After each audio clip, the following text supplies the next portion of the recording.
We crossed the border on 29th. We met the group that we wanted to meet with because those are our comrades. They are our sister group in Uganda. So we went there and we met with them and a bit participated in some of their issues, which they were doing, the rallies that they were doing. And we left the place and started to follow up other issues that we wanted to do in Uganda. We were pursuing other business interests also. So what happened shocked us because the moment we were at Starbucks, I think you know Starbucks. Who owns Starbucks? Hiyo mnajua. Ni ya nani? Ni ya rais wa Kenya. That is where we were picked, ironically, coincidentally. In fact, for us it feels like there was a collusion with this. So we were picked at Starbucks. I think it is Maguna or something. It's called Matuga. That place is called Matuga. So once we were picked, it was a matter of, like for me, I tried to throw my phone away because I think we've engaged with Bob for a while. And I just knew the phone is the most important thing. But unfortunately, these vehicles have a very small window. So the window was on the side of that person and he had closed it. So when I tried to create some confusion so that I can throw the phone out, my thinking was that phone, it's better somebody else picks it. So they can actually call someone. I was even talking to people in Kenya. So I thought that if I threw the phone out, somebody would be able to call. Even Kofi, who we were with, would be able to use that phone to call with some contacts. That is how I started getting beaten. Because they thought that I was having another phone. So when they grabbed that phone, they started telling me, leta hiyo simu ingine. Leta hiyo simu ingine. Where is your other phone? Leta hiyo simu ingine. Yeah, that was the first time I realized now this is not a joke anymore. So we were taken there, went to a military facility. It's called Kasenyi. And Bob will provide details of those other issues. And Kasenyi there, we stayed for 23 days. In Kasenyi, it's a military camp. Let me tell you, you wake up at 3:30, not because you want to wake up from your uncomfortable sleep sometimes, but it is because you hear bullets and bombs and people shouting there. They are training there. It's a military training camp. So sometimes you hear bombs, those RPGs. Me, I've never even heard RPGs before. I had them there. Serious bombs and serious bullets and all that stuff. Those were the things that were happening there. So that is a place that psychologically is a very big torture. We were tortured. Bob will provide the details. Spent there 23 days. And then we were transferred to a safe house, where now, at least in the other side, we could even have some small discussion with him. I remember when the late Prime Minister passed on, I was the one who got that information from some of those soldiers. And I actually surprised him. He even had to almost break some of the rules there to come back and confirm from me like 3 times, because that was shocking.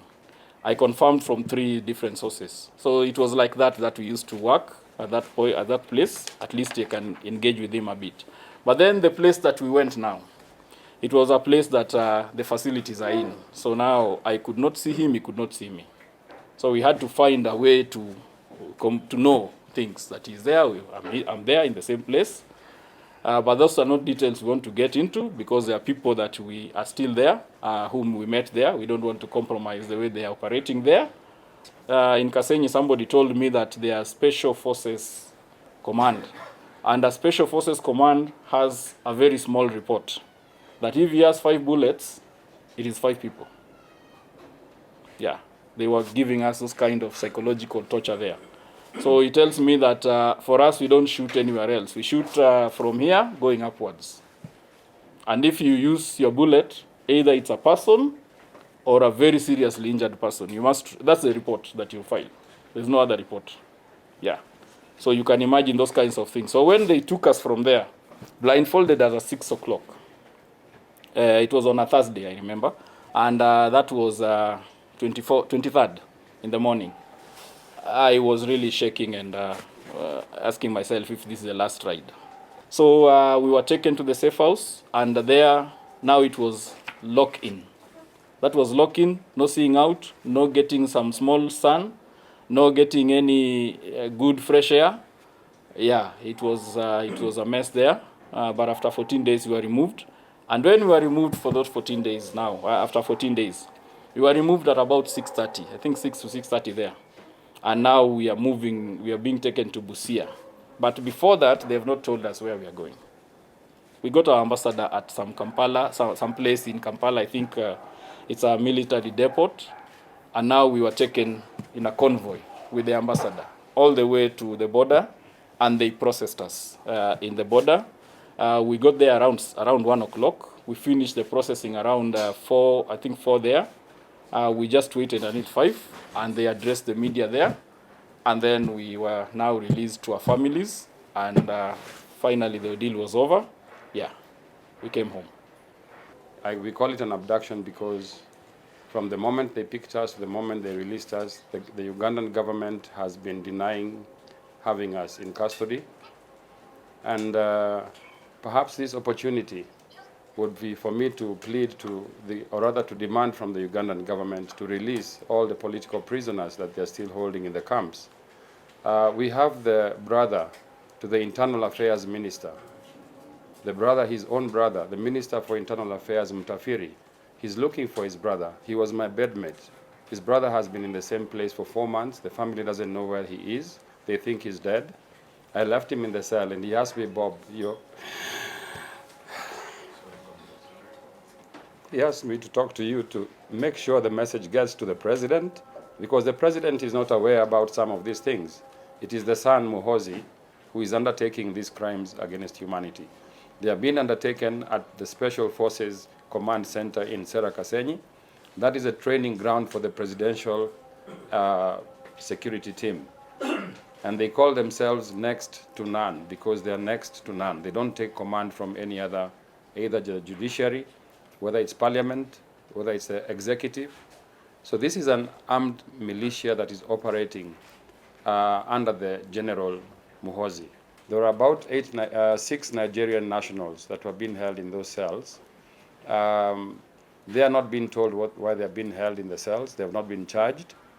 And I think the Nigerian embassy needs to, in Uganda, needs to go and visit them. People who are being kept without going through any court process.